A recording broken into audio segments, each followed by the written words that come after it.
Let's start with a bit of honesty. When Hyrule Warriors Age of Calamity was first announced earlier this year, I had zero interest in the game. Just like the majority of Switch owners, I've been holding out for a Zelda Breath of the Wild sequel, so the announcement of this spin-off come prequel came with a bit of resistance from yours truly. Then everything changed. Once I played the free demo, my inner Dynasty Warriors fan rose up inside me like a Mushu phoenix, and I fell in love with Age of Calamity. That was only after an hour or so of gameplay though, so how does the full game hold up? And is it worth picking up if you're just looking for a fix before the inevitable Breath of the Wild sequel? Here, now, go forth, and be brave for your kingdom!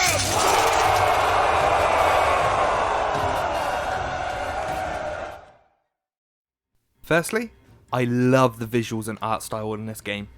Having this edition of Hyrule Warriors set in the Breath of the Wild world means we are treated to the same visual style as the open world classic, just with less freedom, and the different elements found throughout Hyrule are limited to particular levels. Every part of this game, from the locations to the enemies, is taken straight out of Breath of the Wild, and it looks absolutely gorgeous. From the moment I first laid eyes on Age of Calamity, I felt that sweet nostalgia of what is arguably my favourite Switch game to date. That nostalgia comes at a cost though. With Age of Calamity taking so much from Breath of the Wild, it often left me wishing I could do the things I could do in that world.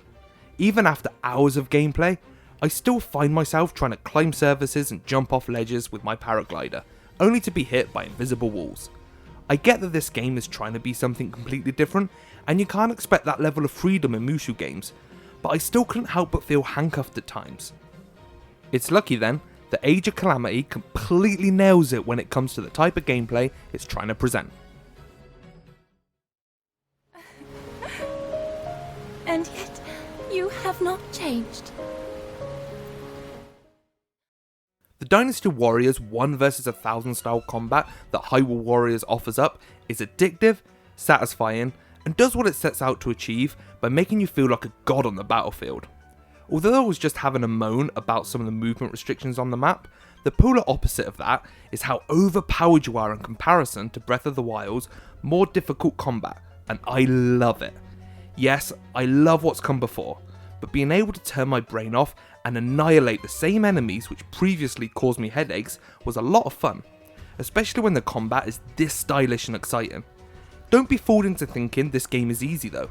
The gameplay may feel like a walk in the park at first, but once you start hitting big bosses, there is definitely a challenge to it that is hard but fair.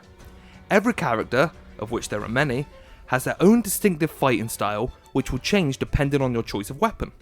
Some characters will obviously be more enjoyable depending on what style of combat you enjoy, but the variation here means every player will find a handful of characters you won't be able to stop using. For me, it's Rivale, Urbosa and Impa. These three are my go-to fighters who I feel indestructible when using, and although a lot of the fast-paced action feels like button bashing, I feel like I've really mastered their styles, and it feels good. About this pathetic knight in your service, are you sure he's got what it takes? What the?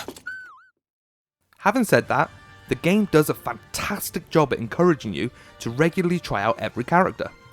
Obviously you'll have to control every fighter at some point due to story reasons, but outside of that, there are mini side battles that are exclusive to one certain character where you have a chance to really get used to their gameplay.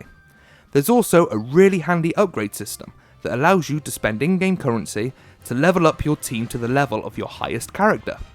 Yes, this does kind of feel like cheating, but it also means that Zelda and other characters aren't left behind at level 6 because I've been neglecting them, and encourages me to still try them out from time to time.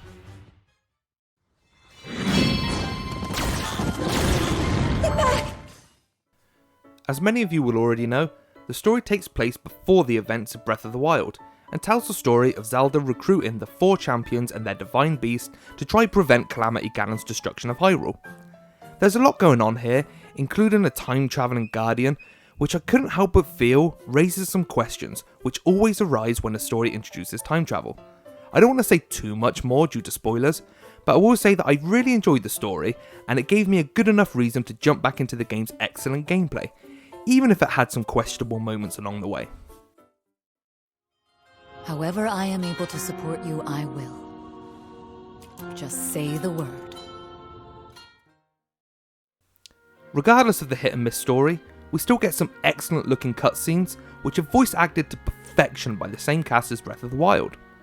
These scenes are unsurprisingly full of joy and charm, but unfortunately we don't get as many as you may think. Quite a lot of the story is told in storyboards, with the narrator explaining the current situation and where the team is heading, which usually leads into one of the above mentioned cutscenes. This may sound like a negative, but in reality it only serves as a way of cutting out travel time and getting the characters to where they need to be ASAP, so the game's fast pace never loses momentum. Even the map itself is designed to get the job done as quick as possible. Every mission, training area and shop is just one fast travel button press away on the Hyrule map we all know and love. Sure, this plays back into feeling restricted in what is usually a massive open world sandbox, but it works perfectly when all you really want to do is jump back into the action as soon as possible. Doesn't it look delicious? Why don't you dig in, little guy?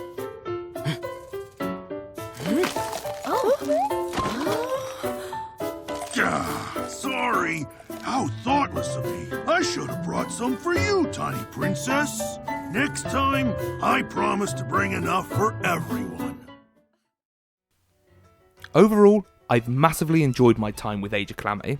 Having my exploration of this gorgeous world taken away from me does sting, but it's quickly soothed with the stylish and exciting combat that makes the game an instant classic despite its sometimes questionable story.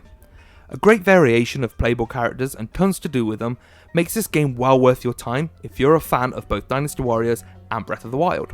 However, if you're just a fan of the former and are looking for a fix to see you through to the unannounced sequel, then maybe try the demo first to see if this style of gameplay works for you.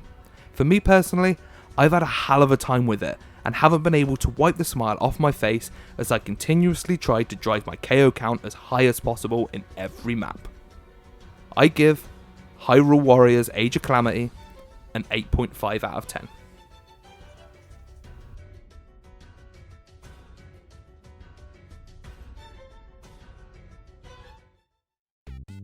Thank you for watching this video review.